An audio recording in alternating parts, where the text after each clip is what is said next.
I want to be very clear about today's show. We are going to use NFL KneelGate as a model for a conversation about how we've lost our abilities to listen and understand others.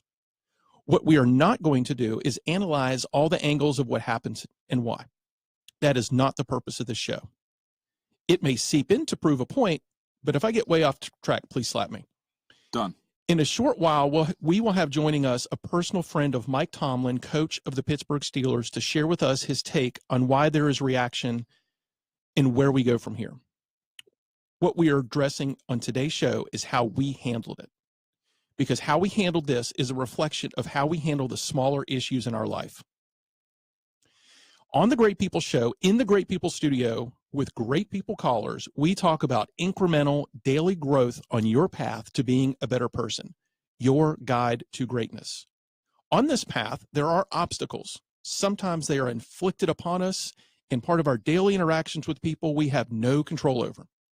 Sometimes it's because of our circumstances. Other times, we place obstacles in our own way. We take our own emotions and place them upon something that we know nothing about. Nothing. One of my favorite sayings is, look at it from the other person's point of view. As a society, it seems we are lost. We have abandoned any semblance of even wanting to see things from the other person's point of view. It seems we just don't care about other people unless they do what we do, think like we think, and say exactly what we would say. If you divert, you are wrong. And even worse, you are a horrible person. To see some of the comments on Facebook from people I call friends are astonishing. It has forever changed the way I see them as a human being. And I don't want that to happen anymore. How in the world will you ever become great if you are tearing down others this way?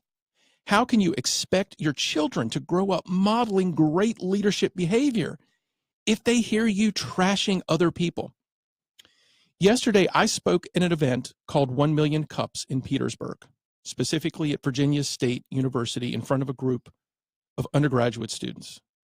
I started my presentation with this quote: "We can succeed only by concert. It is not, can any of us imagine better, but can we all do better? The dogmas of the quiet past are inadequate to the stormy present. The occasion is piled high with difficulty, and we must rise with the occasion. As our case is new, so we must think anew and act anew. We must disenthrall ourselves, and then we shall save our country."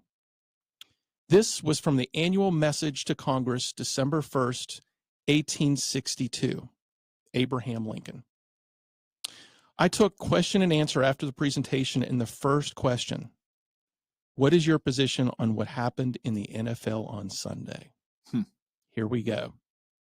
And keep in mind, Virginia State University is a predominantly black school. Right. There was about 30 people in the room, and there was only 2 that were white, and I was one of them. You can imagine. You can imagine.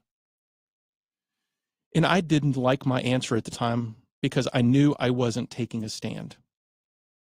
And then I realized I was trying my best to live the example of what today's show is about, that my opinion didn't matter.